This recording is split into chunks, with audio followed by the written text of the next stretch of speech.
Hello, this is just a generic overview of the Power Apps PCC. So I'm going to go over this little visual right here. And I'm going to go in and kind of walk through all the different things in here. So we're going to have a main Power Apps landing page. So it'll direct you to all the different things. So there's initial setup where you do a control center configuration. That's like a one-time thing, or maybe every once in a while, every year or whatever, you might go through and make an update there if you need the control center to look slightly different. Then we have periodic updates. So it might be quarterly if you change any of your metrics, what they are or what their targets are. You can go in and do that. And then you can also get to these two daily inputs. That's going to be input the daily metrics or the numbers for everything. And then you got the input daily issue. So when you have a red, you list out what the issue is. All of these go to their own individual SharePoint lists, and then all that information is ingested into the digital PCC display. I'm going to minimize this. So if you navigate over to go.forward.com/VEPC landing page, I'll hit enter. It'll bring you in here, and by default, it doesn't have a plant in here. If you go to the top and type in and plant acronym equals, and you type in your plant acronym, then it will automatically, it'll go away from this page and direct you to the main landing page. But for now, I'm going to hit select plant acronym test, hit submit. It's going to pull up in here.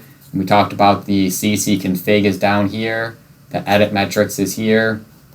The metrics tracker is up here. The issue tracker is here, and screen 1 and screen 2 are here. So I'm going to click through each of these so you can see very quickly. So the metrics tracker, you come in here, you hit PCC, you hit plus to add a button, everything will pop up, you fill it all up, you hit OK. I'm going to exit, I'm going to back out of this to get back to the main screen that we were at. Then you can go from the metrics over to the issues tracker. You can click in there, hit PCC. In the future, there'll be other control centers that we can configure and get in there. We'll hit the plus button in here. You go through, fill all of these out. These little asterisks mean that's required field. So if you don't have those, you go to hit OK. It'll give you an error. Hey, please make sure you fill in everything that's required. Back out of this. We got the edit metrics. So this is where you can go in, click into the PCC, and right now I got labor metric number 1 is in labor. There is labor under cost. I can come in here. If I hit edit, I can change the name of it, change the threshold value for red or green, if it's less than or greater than, and if we need to either sum it over the course of a month or if we need to average it over the course of a month. I'm going to back out of these now. And then we got the control centers config. So next we have PCC screen 1 and 2, and I already opened these up so we don't have to wait for them to load, but if you were to click into 1, it's going to pull up and look like this. So we do have some different functionality in here. So if we go through in this green bar down here, that is the open issues. If we click on any one of these, date, metric, issue, action, ICA, PCA, DRI, date, close, PDCA, if you click on any of those, it makes it full screen.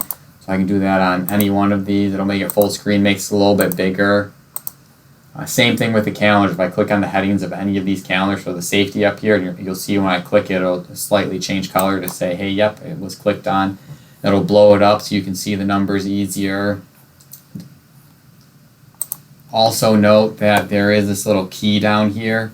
So if I go back into this edit metrics, I hit PCC and I click into, I'm on safety right now, and we'll click into FTOV. So in here you'll see that I have this keyed metric that says yes. That's making it so this pulls up in there and saying that's linked somewhere else. The next thing that I'll note is when you full screen any of these calendars, there's this little thing that kind of looks like a document up here.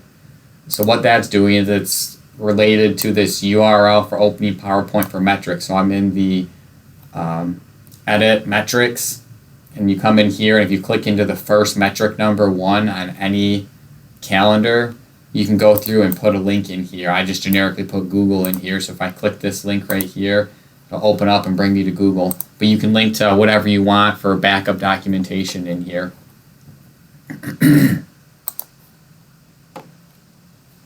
So that's kind of an overview of this. And one more thing I do want to note is Sometimes if people double or triple click or get a little antsy when they're trying to open and close things, there's sometimes a little delay in here. Every once in a while I've seen something weird like this happen where it's partially through loading the settings and then it moves on to something else without fully finishing to load them. So if you ever have something weird like this, two things you can do. One, you can open up a calendar and close it back out, and that should take care of it. Otherwise, you can hit the overall browser refresh. Two more things I'll mention is you'll see each calendar has a left button and a right button. If you click on any of these, it'll change the month that you're in. I don't have any data for the previous month, but if I hit this back button, it'll reload everything for June data. So initially, it'll still have the July data, and then it'll reload like it's doing right now and pull in this month's data. I'm going to go ahead and go back to July. The last thing I'll mention is a refresh button right up here that we can go through, and if we hit refresh, it'll pull in all the data